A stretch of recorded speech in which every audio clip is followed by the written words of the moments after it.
following is a Comfortably Zoned Radio Network production. We are back. Box score from Nedick's at the Old Garden on 49th Street. I'm Ralph Tycho with the Comfortably Zoned Radio Network, and we've got a good one today.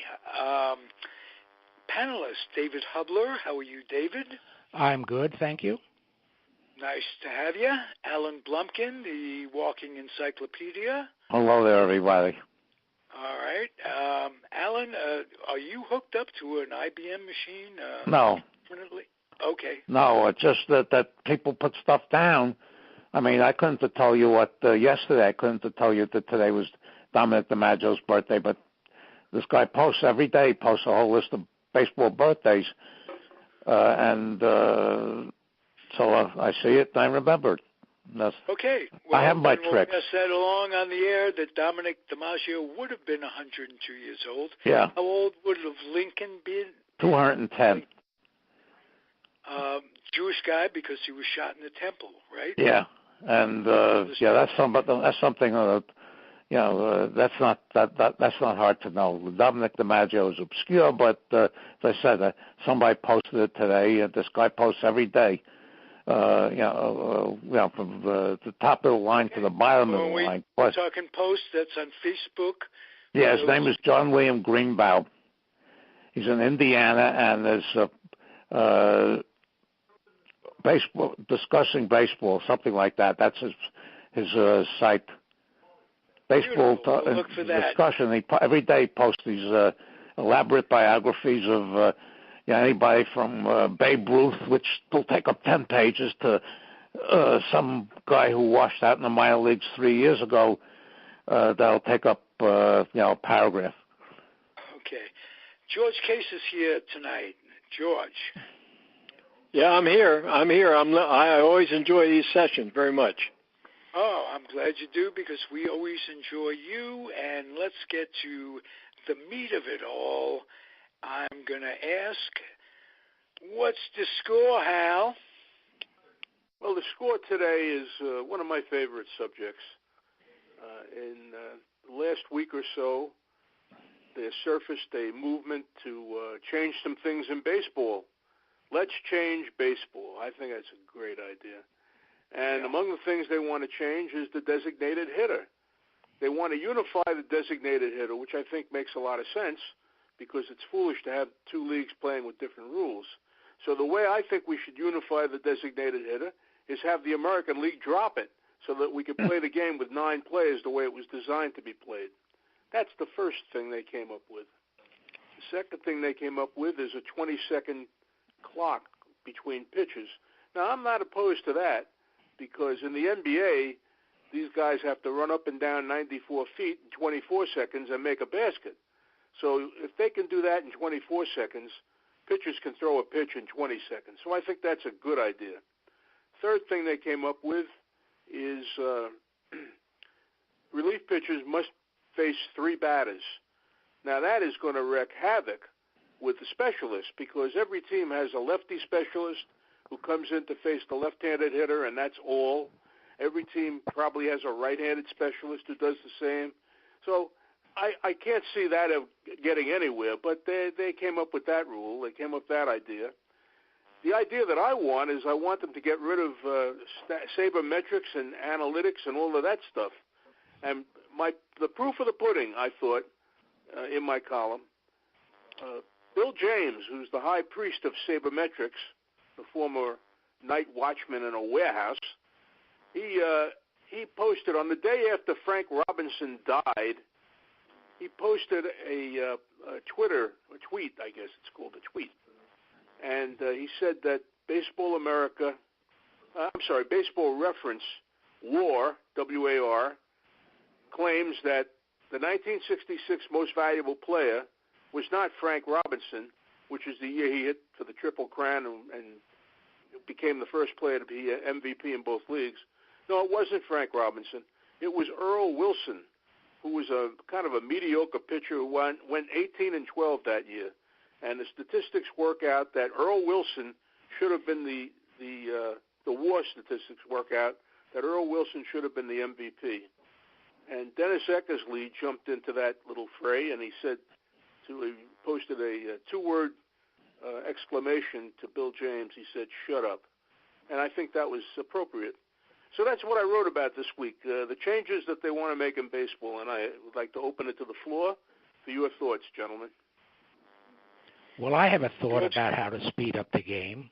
One of the first things they should do, now we watch how the home run derby attracts such a huge crowd in the stands and then on home audience. Why is it necessary for the guy who hits a home run to run the bases? Let's just hit the home run and go back to the dugout. That's all people He may pass the base runner. It doesn't matter. You just put them in. You just hit the home run. Anybody's on base, they score. The batter goes to the dugout, right? That speeds up the game. Yeah. I'm kidding, folks. I'm kidding. All these rules are so stupid. Oh, the intentional walk, automatic intentional walk, saves at least 10 seconds a game. Yes, and they're putting a runner on second base when it gets to the 11th inning to help speed up a don't conclusion. Even mention that. That's the worst of them all. They did that in the minors. They did that all the way up to AAA. I know, it's just awful. I know, it's Just ridiculous. an awful suggestion. That's why I suggested. I thought you were serious, Well, I said it because thinking about that stupid rule of putting a base runner on second base when you get to the 11th inning, I think it is. It's just stupid. That's horrible. Yes, that absolutely. is absolutely horrible. Yeah. And totally destroys the record book. Because what is a run scored? That is, and it's what terrible. is an RBI? If all of that, if that rule comes in, what can I say? Tongue's hard. Yeah, it's awful. It's awful. They don't know when to stop. You know, yeah. I mean, the union will never agree to eliminating the DH because it creates jobs. No, that's true. That is absolutely correct, and it's the highest tier of what the union is asking for in bucks, and that they will stop it in the National League only because they're going to need that to appease the reduction in salary at the new players agreement. They're going to have to use the DH in the National League as a negotiating tool. I think that's true. Well, I think the National League is going to have the DH within the next couple of years. Not this year. Yes, absolutely. But I think that's the main reason. They said it's as part of the next CBA, which starts in 2022. Baseball anymore. Yeah. I don't think the American League played baseball since Ron Bloomberg got up there and batted. And I think the National League, killing it in the National League, just for bucks, greed along the way. You used to have a glove to play. That's all. You had to be out there. And if you didn't have a glove, you couldn't play. If you didn't have a bat, you couldn't play. That was part That's why of it took Edgar Martinez so long to get into the Hall of Fame, because people felt that he was half a player. Well, he was a hell of a hitter. He was a terrific hitter, but he never played the field, not after his first couple of years. So there was a lot of prejudice against him. I'm glad he got into the Hall of Fame. I think he deserved to be in the Hall of Fame. Well, they put Baines and they opened the door. Yes. Yeah.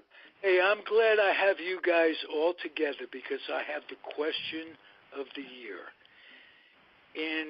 I think it's next year or the year after, Ortiz comes up. Now, there's a bunch of factors involved. He was a DH. He was, and I'm going to quote this, a cheater, unquote. And he, DH, cheater, and what else? But those two are two pretty big factors. Does he go into the Hall of Fame? Does he go into the Hall of Fame on the first ballot? Start with you, Al Blumpkin. I think he probably will go in the first ballot because he wasn't brought before Congress or any other, place like that, like Bonds and Clemens and, the rest of these guys were, and I think that he came up positive on the test. Do you have to go through? And why should Congress be the one? No, but if he comes up positive at test, they suspend him. He serves a suspension, and that's it. But the thing is, the guy has achieved such popularity that I think he's going to get in the first ballot. I really do. Should Bonds be in? No, Bonds was a bastard. Bonds and Clemens were not the greatest personalities in the world. But okay, but both of them were very, very hard to get along with. Bonds has tried to soften his image up over the last few years, but he was really, from what I understand from the Pittsburgh people, he was really regarded as an SOB when he was there. Okay, but George, what do you think of Ortiz getting in, not getting in? Well, I agree with Alan. I mean, I'm not saying that I think he should or shouldn't. I think he probably will. I don't like the DH period, but that doesn't preclude, my saying that, Ortiz was a great DH. I mean, he was there. The rules said he could hit and do what he did, and he did a good job. So, I'm assuming that he's probably going to get in. But my preference is in your head, George. Yeah, I mean, my preference is the DH. I never liked it at the beginning. I don't like it now, but I think it's 2022 when Alan said about the new collective bargaining agreement. Is supposed to I think start, that's when the National League will put it in. Yeah. And I think it's inevitable. And then it'll eliminate. So then you're going to have a bunch of guys that are going to be there. They're going to be a DH, and they're going to do a good job. And I think that's just, unfortunately, that's the kind of thing we're living with now. And I just wanted to mention one other thing. Hal, maybe you and Alan and David can explain to me. I am not a sabermetric person. I have no God-blessed idea what WAR means. Absolutely and why nothing. They use it as such a, something about wins against replacement or some crazy wins thing. Above replacement. I couldn't tell you how to figure it out, but in baseballreference.com, for every franchise, when you go in, to look at a team and you want to look up what the team did 45 years ago, you go into the team site and you click on the year. And above that, they have the top players in WAR for their entire history. Do you know who the top player for WAR in the history of the Dodgers is? This is both Brooklyn and Los Angeles. Okay, I won't keep you suspense. It's Don Drysdale. Okay, and that says it all to me. Yeah. Okay. Does anybody know how to compute WAR? I don't know. I have no idea. Mathematics is not my. I mean, was WAR a creation of Bill James? I mean, did he create it, and then everybody just says, "Oh, wonderful! This is what we're going to use." I mean, to me, I have no idea. And I used a story of a long time ago about, Joe McCarthy when he was managing the Yankees. He asked Joe Gordon to come over and says, "Joe, what's your batting average?" Joe said, "I don't know." You think the players know that crap? They don't know it. I can guarantee you they don't know it, and they don't care about it. They're supposed to be up there playing the game and trying to perform and doing whatever they can do to either hit or win or whatever, but they're not worried about WAR stats. I mean, I'm going on the limb and saying I bet you ask 99% of the players about WAR, and they'll have no idea what you're even talking about. Yeah, the Bill James created a stat called runs created. Okay, I don't know the formula for that either, but apparently WAR built up on that, and these gurus came up with some concoction formula. A number of years ago, I edited a Saber research journal. The historical stuff I got through very easily. When it came to the mathematical stuff, I wound up sending the thing back and said, "I can't do this." Let me say this. Bill James and WAR, their player agents go to the negotiating table with that as in their back pocket. That's totally used. Not that we like it, not that it's easy to understand, but it does play credence in the baseball world today. And let me say one thing about Bill James. He was hired by the Red Sox right before they went on what I consider to be a pretty good streak of 3 World Series in a short period of time. He is an integral part of their front office. And the Dodgers are another team that spend buku bucks on guys, what I call pencil necks, sitting at a computer analyzing this stuff. So it really is a big factor in baseball. Well, Alan Roth did semblance of this, or when the Dodgers were still in Brooklyn. But the thing is, the one who's the biggest protagonist of war, Saber has an analytical conference every year out in Phoenix, which they charge an arm and a leg to go to. And is Brian, the big one is on MLB, Brian Kenny. He is such an advocate of this. I find him to be unwatchable. Okay. Well, let me just say one thing, Alan. Alan, you and I, we were both SABR members. I mean, I was executive director of SABR. I know that, yeah. But I was never into it for the statistical part of it. I might have made some not too good friends because I said, hey, I'm more interested in the history of the game than I am in the analyzing all this kind of stuff. I just never was into it. The only thing I ever did was I did a whole bunch of years ago. I did a workup on batters' 100th season strikeouts, and I made up a list of players who had struck out over 100 times in a season and walked less than 20 times. That wasn't a big list, but this is 25, 30 years ago, and if I try to do this now, I'd be doing it for the rest of my life with the 100 strikeouts. But I tell people who've questioned me about they see Saber, I said sabermetrics is unfortunately named because they immediately associate you with sabermetrics, and I said it's totally separate. You can't do that. It's unfortunate that sabermetrics is called what it is.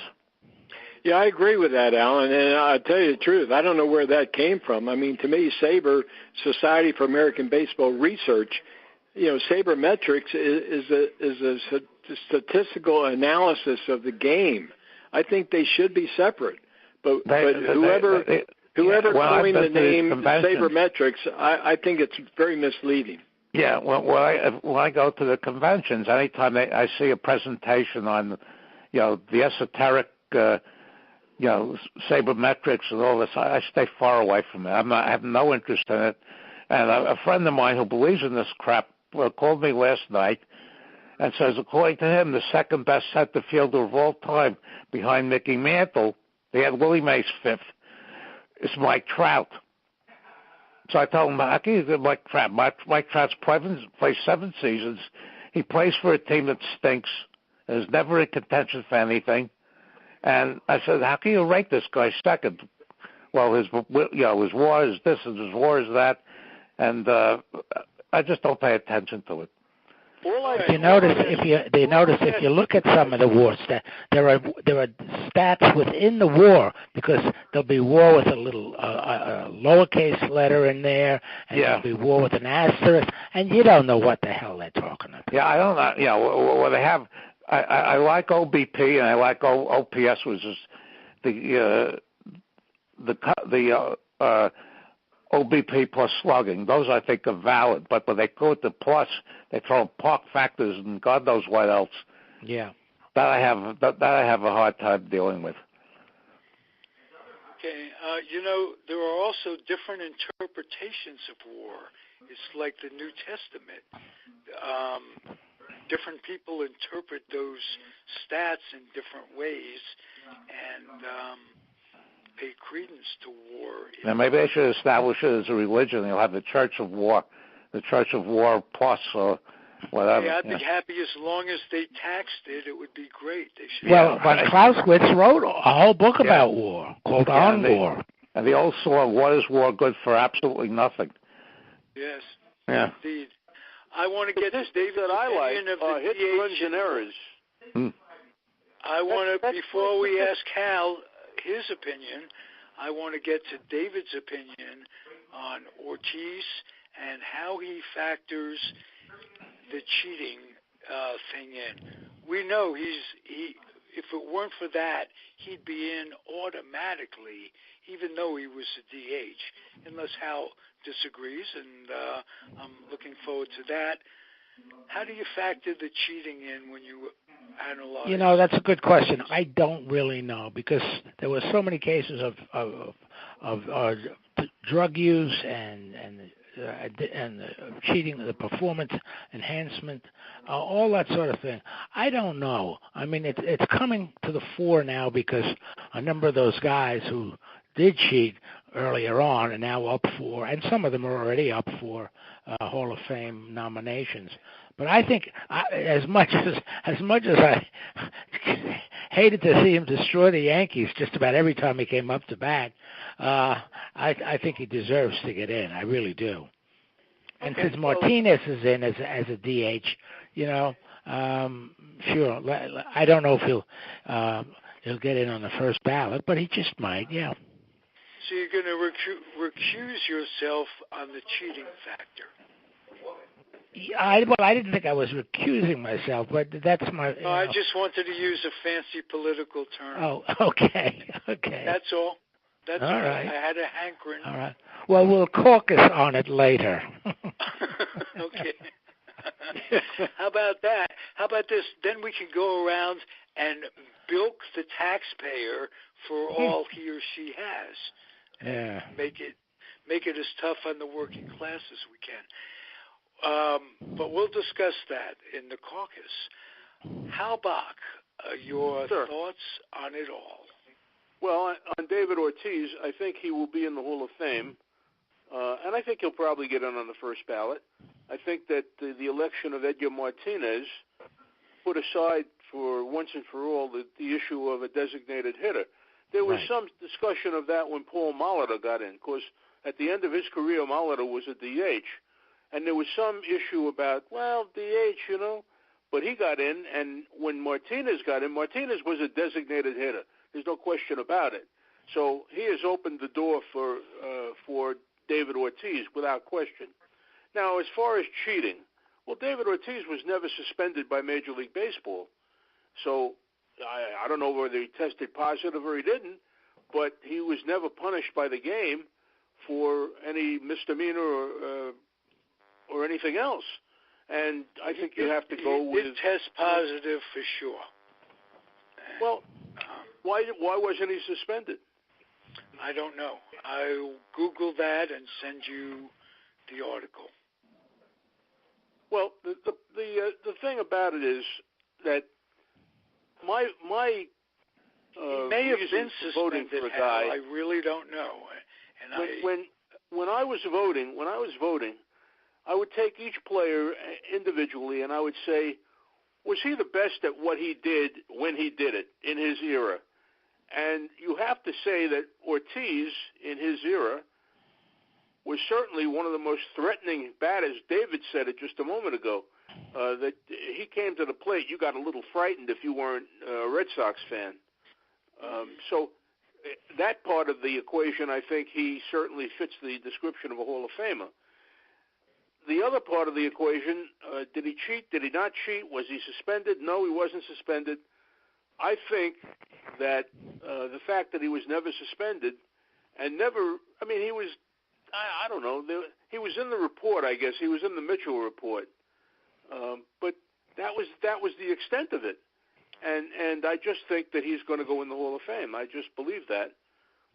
Okay. Because he dominated the position when he played it.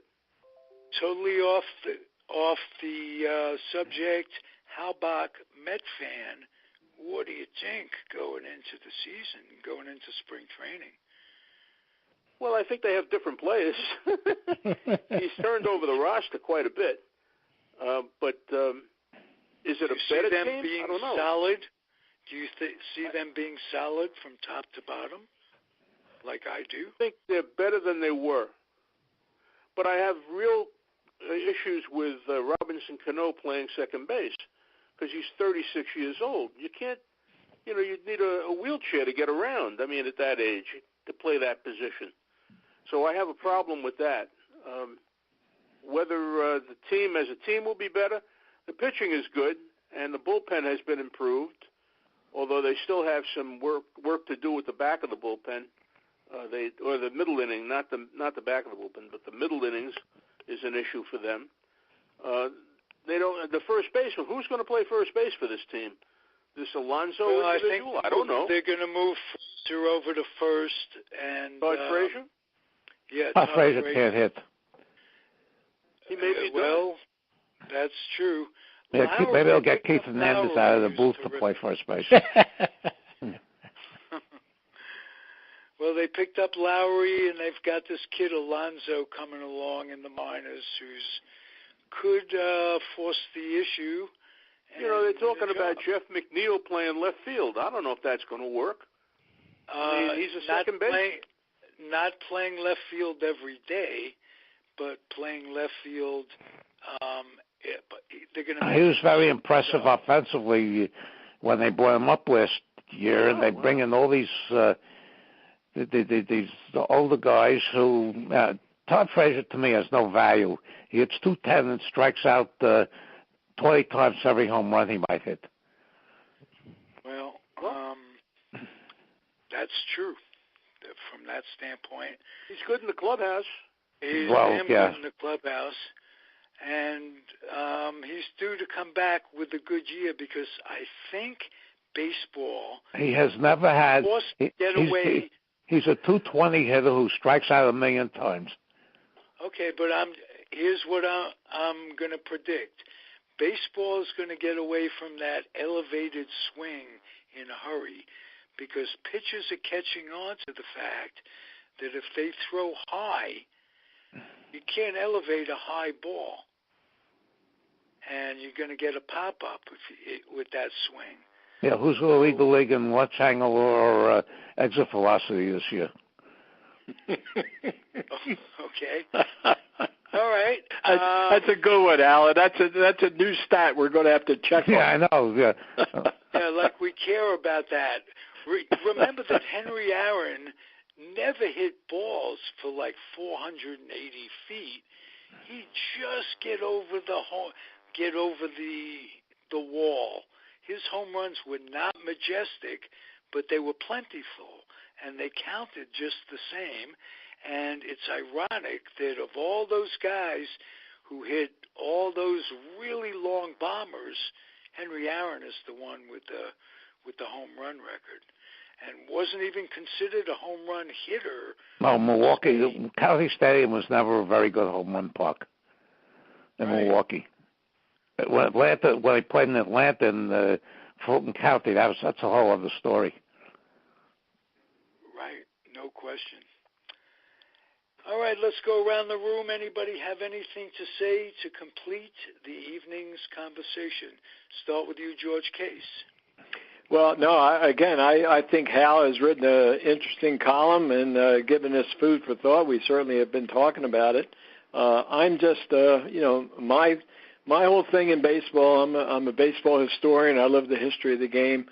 I don't like the new way they play the game, the reliance on stats, all these crazy, figures, WAR, and all this other stuff. To me, it was, you play the game, you try to win. The DH is one thing. It's taking the bat out of the hands of a lot of pitchers who probably could be pretty good pitchers, but, if you never let them hit, you're never going to let them hit. So the other thing that bothers me is that some of the players today, fundamentally, they're being paid to hit home runs or whatever it is, but you talk to people who are knowledgeable about baseball and say, hey, you got a runner on first, get him to second base. You just never see it anymore. I mean, the guys don't do it. 2 strikes, they're not protecting the plate, they're trying to hit one out. So that's my take on the current status of baseball. I like the way the game, I'm a traditionalist, I like the way it used to be played. I'm not a real fan of the way they play the game today. Well, along those lines, I think it was Ralph Kiner, who said home run hitters drive Cadillacs, and that was like in 51. So maybe the more things change, the more they stay the same on certain levels. Alan Blumpkin, anything? Okay, I want to make a couple of points. One of the big problems with Bonds and Clemens is they started to improve at ages where they should have been going downhill. Right. And especially with Clemens, because his last 3 years in Boston were pretty mediocre. Then he went to Toronto as a free agent and met Jose Canseco, and the rest is history. Also, the last year, last season, they were include Nolan Ryan along those lines, because he was a phenomena. He was never that great to begin with. He struck out a lot and threw a lot of no-hitters. He also has the major league record for career walks, which will never be broken. And he pitched to the level of the teams he was on. He very rarely made a team that he was on better. He lost more games than any pitcher in the 20th century. I'm talking about he's in the Hall of Fame, and I'm talking about his abrupt over 38 improvement on his. Well, who knows about him? I'm not a big fan of Nolan Ryan. I think he's extremely overrated. Also, the last year, I don't know if you guys had seen this, but there were more strikeouts than hits for the first time by batters. More strikeouts than hits. And that is something that's discouraging. As George said, one of the things that drives me nuts is when somebody leads off with a double, and the next batter hits a ground ball to the short of third. Right. Yeah. And I think that's part of the game that I grew up with, is that you learn to advance the runners. And if you got a runner in scoring position, you sure as heck don't try and hit the ball to the left side of the field. You go to the right side of the field. Right. That's how you the runner on second doesn't take off a third. Well, and also, I've seen that too, David. Right, that's what kills me. I've seen it so many times now. Balls hit to the shortstop, the runner on second takes off a third. Right. I also think that what you don't do, you never run. You never run if the ball's hit in front of you. You just don't do it. But I think one of the big problems is that fundamentals have been fundamentals is a big problem, because a lot of these guys don't spend enough time in the minor leagues because there's too many teams. There's 30 teams out there, and they can't afford to keep somebody in the minor leagues for 5 years, 4 or 5 years when they learn how to play. And they come up after 2 or 3 years. Two years in the minor leagues or less than that, and they're fundamentally unsound. They also have rules: if you don't bring a guy up, you lose him within 5 years too. Yeah. Also, what they hold guys down and guys down to get another, say they won't be eligible for a year if they're good enough to make the roster, and because the arbitration clock starts from day one. That's true. The whole economics has changed, and it. Look, I got to the point where they either follow it or I don't follow it. I'm still interested enough to follow it, but that doesn't go to say that I like any or all of the changes that have happened over the last 20 years and how the game has evolved, because it's become very, very hard to watch. Alonso is one of those guys that they're starting the clock with a little late. So look for him to be called up in like 60 days if he's doing it at AAA, because he's about as good a prospect as they have. David Hubler, anything you want to say in closing before we get to Hal Bock to take us out? Yeah, I mean, here it is. It's the eve on the morning when pitchers and catchers report the spring training.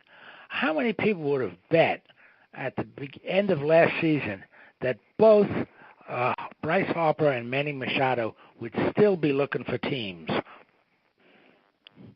I think that one maybe I don't know. I mean, Harper was offered $300 million by the Nats, and he turned it down. Maybe it's looking a lot better now than it was when he turned it down. You know what, David, you're right. And being in the Philadelphia area, everybody's all excited now. They think Harper's going to sign with the Phillies. Well, there was a story too about him signing. Who was it with for a short-term contract, like 2-3 years, and he turned that down too. I forget which team offered him that. I think it might have been the Giants. Yeah, the Giants did. The analytics said that signing players for 10 years is ridiculous. Well, I would agree with that. I agree with that part of it. I'll tell you, I agree with that part of it. I've always said, to sign players for those 10-year contracts when some of them are not even going to be playing after 10 years is crazy. You're paying them on their peak performance, and then ball players, after a certain age, they start to tail off for the most part. Yeah. So, you're paying guys for what they did before, not what they're going to do, and you're still paying them the same damn amount of money. True, but if you could get a championship or two out of them, it always justifies it. Somehow. Well, you know what, Ralph, I agree with that, and what Alan was saying last year about, Machado, you rent a player. I mean, that's what it is. Is that what it's become? Or you try to, long-term ball playing with a good team where you can count on the guys. If a guy's only going to be there for a year or two, and that's why the fans are so concerned, said, geez, when was the last time we had a guy who stayed with that club more than 10, 12, 15 years the way it used to be? Yeah, well, it worked out for Jacoby Ellsbury, didn't it? He's had a great Yankees career. Right. Yeah. He's been hurt more than he's played. He hasn't played, since two seasons now. Yeah, right. Yep. Speaking of Bryce Harper, I'm going to ask you this, Hal. What would signing Bryce Harper, even for a year or two, what would that do to the Mets' chances? Are you kidding me? Unless you could get him for a couple of million, they don't sign players for that kind of money. I mean, they did it with Cespedes, and it's hurt them because he hadn't played for the last couple of years, and he's not going to play this year. So that's not true. He may come back in July or August. No. They expect him to be gone for the year. And also, DeGrom wants an extension, and he says he's not going to. If they don't do it by the end of spring training, he's not going to entertain it during the season. That doesn't mean he'll be gone, though. No, because he won't be a free agent until after 2020. Right. But still, if they'll give him what he feels he's worth, that'll send a message to everybody else on the team. Right. You got to satisfy 4 or 5 different guys. Yeah. And I'm going to ask one other question of Hal. Conforto, did you look for him to have a better or a worse year than he had last year? I think he'll have a very good year. He was good down the stretch. Don't forget he was recovering from a rather serious shoulder injury at the start of the season, and which he suffered at the end of the previous year. And so he pretty much the first half of the season was a waste for him. But he was doing pretty well down the stretch, and he seems to be healthy. I think he'll have a good year. I really do. Okay, and one other question. Do you see Lagares as being the answer in center field? I do. I had an argument about that with my son, the lawyer, tonight. I like Lagares a lot. He may not hit as much as you would like, but he hits enough, and he's a terrific defensive player. He's a former Gold Glove guy. It's a matter of him staying healthy, I guess. That's the factor. You're right. So, yeah, I like Lagares a lot. I like Nimmo, and I like Conforto and Lagares as the outfield. But what do you do with McNeil then? Jeff McNeil, who had a pretty good bat. Let him be a super sub. Let him play a different position. We already have a super sub. They signed the guy from Oakland, who's 38 years old or whatever he is, the infielder. Lowry, yeah. Yeah. No, Lowry's going to play every day. This guy has a young body. I watched him with the A's last year. He had over 100 RBIs. He's a great clubhouse guy. You can't be Where's too he going deep. to play? He's going to play third every day. Okay. All right. That's fine with me. Yeah. So let McNeil, and they've got Espinosa that they signed in the minors. So when the inevitable call-ups are needed, you get an experienced ball player. I think Ramos or Wilson rather catching. Wilson Ramos. I think they're going to have a great team. A great team? Yeah. Eternal optimist. My God. You've got the best pitching staff. You've got the best pitching staff in baseball, and as good a back end bullpen as there is in baseball. And I think you're misjudging Cano. I think certainly has a couple of years. 38. Remember, this is a guy who does 36 years drugs. old, and he's going to try to play second base. No, he'll have HMOs, and he'll cover it up, and he'll stay young for a long time. Right. Hal, one thing that wasn't mentioned is that there's a proposal to knock the September rosters down to 28. I didn't see that. I saw it somewhere. This 40-man roster in September has, I think, been a drag on the game for a long, long time. Because it really you play anybody in the clubhouse.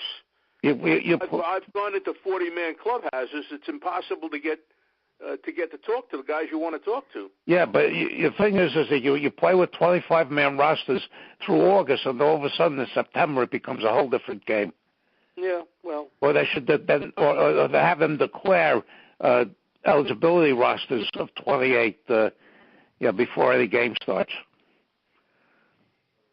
There's been talk of a 26-man roster for the regular season too. Yeah,